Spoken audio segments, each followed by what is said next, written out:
Hey everyone, welcome to Smart Investing. So today's stock, this is the last stock I will be reviewing for the year. But I'm still gonna continue the banking sector.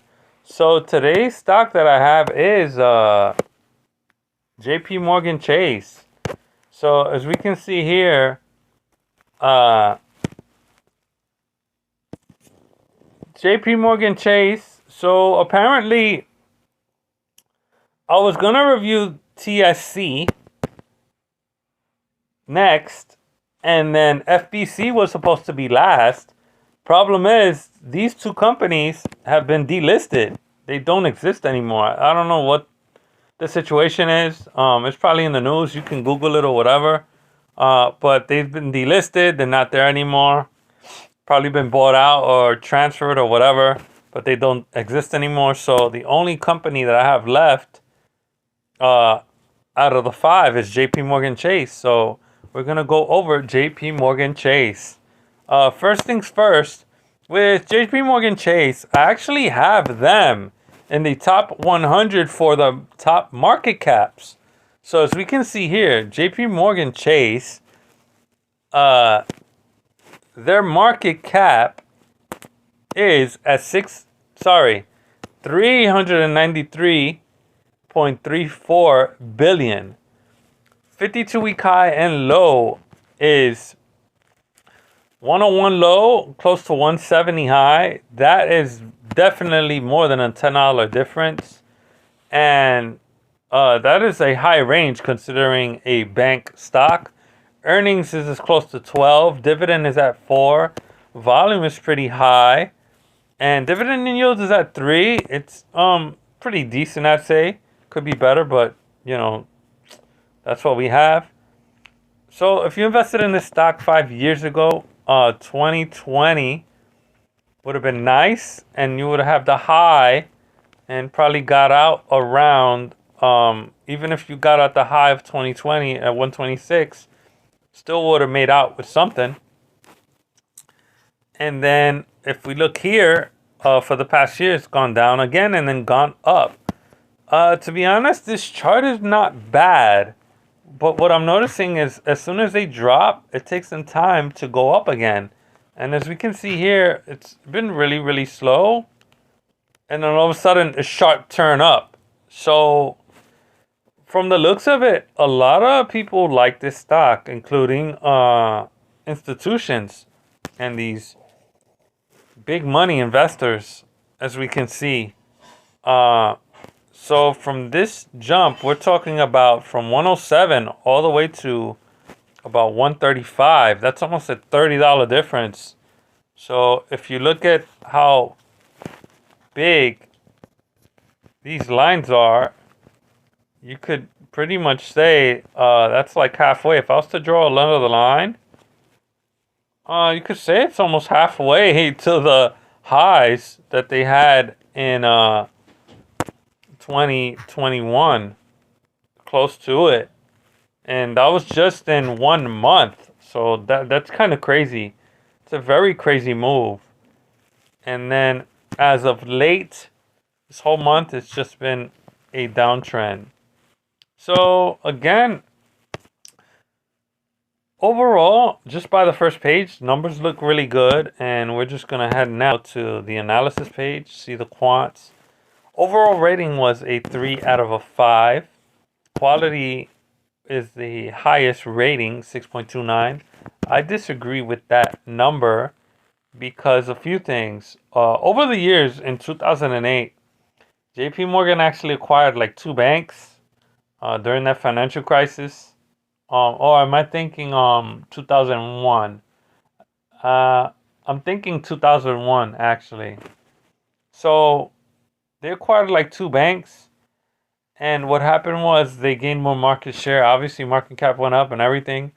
So, on top of that, JP Morgan Chase is also known, I'd say, also for innovation and then for convenience. The reason I say that is because JP Morgan was actually one of the first, obviously, since they're a big bank, they're one of the first banks to have the feature where you can take a picture of your check, and then it will pretty much automatically, the you do it through your phone, obviously, and then you can confirm on your phone the amount and everything as if you're using your phone as an ATM, and you can just easily deposit your check that way, and your phone does all the verifying. I'm sure JP Morgan has their own processing, the way you know it processes it to make sure that it's you, and verification and all that. But they were one of the first companies to do that for the banking sector. And then also, I've seen in rural areas where JP Morgan, I've, now that I'm seeing JP Morgan Chase Bank, where I've never seen them before previous years. And then what I'm saying is, I've seen brick and mortar places where JP Morgan is starting to set up here in Florida, even more often. And also, I'm sure in rural areas and wherever they can get their hands on and land, invest in property and pretty much do brick and mortar banking. And then on top of that, I've actually seen, I don't know what you call these units, but they're like freestanding units, and it almost looks like a little drive-through, and then you can actually, there's no office, is what I'm saying. It's just a freestanding unit. It almost looks like the ATM by itself, and this could be near a mall or near Walmart or some kind of how can I say, like a convenient area where you're just driving by, and then all of a sudden you just gotta make a deposit or withdraw or something. They have like these freestanding units, and yeah, JP Morgan owns that. So they do a lot of investment. And again, for the quality, I think it's higher than a 6.2, just because they involved with property and rights and all that. So overall, with the numbers for JP Morgan, they're highly liquid. I mean, that's an insane amount of volume. And then on top of that, the dividend payment is pretty high compared to other banks. I think that's one of the highest paying banks. I know it's not a high dividend, but it's one of the highest paying banks. So for the earnings we have here, looks like they're starting to increase their earnings estimates. And then I just want to look at the debt levels. Pretty high compared to their peers. Okay, 92. Net income for 2021 is at 48 billion. That's pretty high. And then for cash flow, this is where the major factor happens. So operating cash flow 78, 129, 275. So we're looking at least 200 billion in cash flow. That's just an insane amount of money. And that's not including the net income. So 248 billion in profit. In profit. Talking 248 billion. I mean, that's just insane. That's more market cap in profit than so many companies. I don't even know how many companies you can fit in a $248 billion market cap. That's just insane. These numbers are just ridiculously high. I wouldn't expect this from a bank, but these are the numbers that we're looking at. The numbers don't lie. So to have JP Morgan on a watch list, I would say yes, definitely yes, for a watch list. We're just gonna look at the dividend, and that's pretty much it. As you can see, they paid $1 for the last. I would expect it to be the last 4 quarters, but it looks like they paid the last 6 quarters. So the last raise was, so we went from 2019 through all these payments. So we're looking at one payment, 2, 3, 4, 5, 6, 7, 8. So we're looking at 2 years without an increase, which ain't bad. In 2020, I could understand in 2020 was a difficult year and they didn't want to do the increases. And then the year before that, they did have an increase of 10 cents, which is pretty good. And then another good increase. The smaller increases, that's when they started to kind of be cheap about it. So I'm talking about, so from 2017, that's where things got kind of better for them going into 2018. And from 2018 and beyond, they just kind of took off with investments and everything. And I guess everything started to pay off. So they're stable for capital appreciation and they're good for dividend payments. So as we can see here, you know, dividends are at 4. And I don't know when the next increase will be. And hopefully you won't have to wait 2 years. But I'm expecting it to be around the summer. But who knows what the summer will bring, if it might be worse next year during that time as well. And I'd be surprised if they do the dividend increase during a downturn. Banks aren't really that risky. Even though they have the money, they just aren't that risky. But again, this is a company that is way too big to fail. And I think that's the only reason they have that advantage to add to the watch list. So that's my take on it. Me personally, I've had a bad experience with them. There was a time where years ago where I didn't check, or I wasn't actively checking my bank account. It was like about 2 months, a little bit over 2 months. And I was in the process of moving from state to state, not within the state. Like, it was a hard move, tough move, because, obviously it required a lot of time and relocation.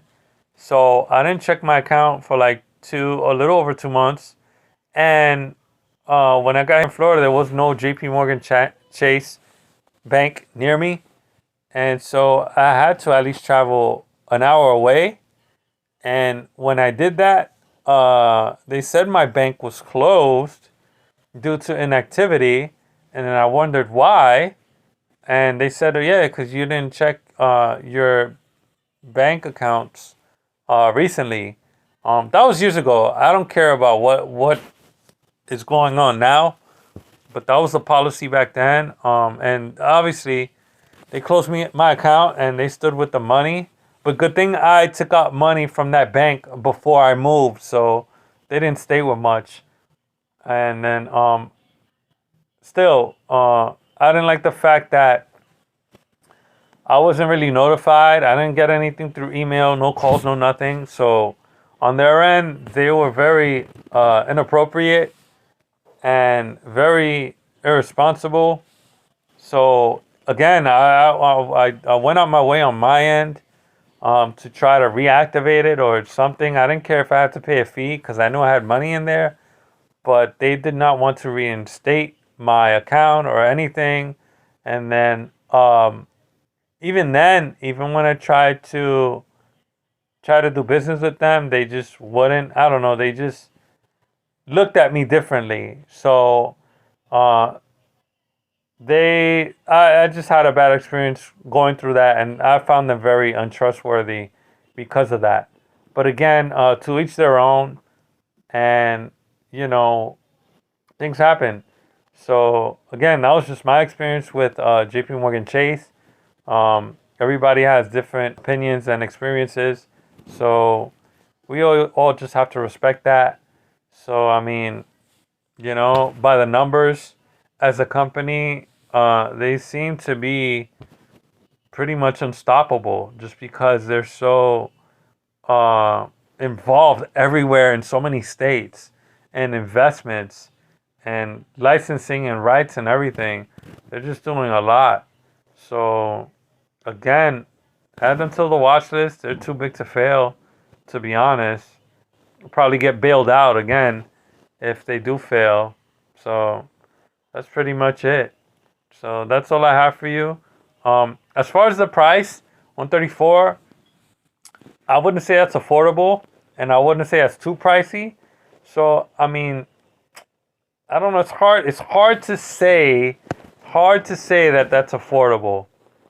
Um, Especially when you can find other companies in the same industry that can do a little bit better.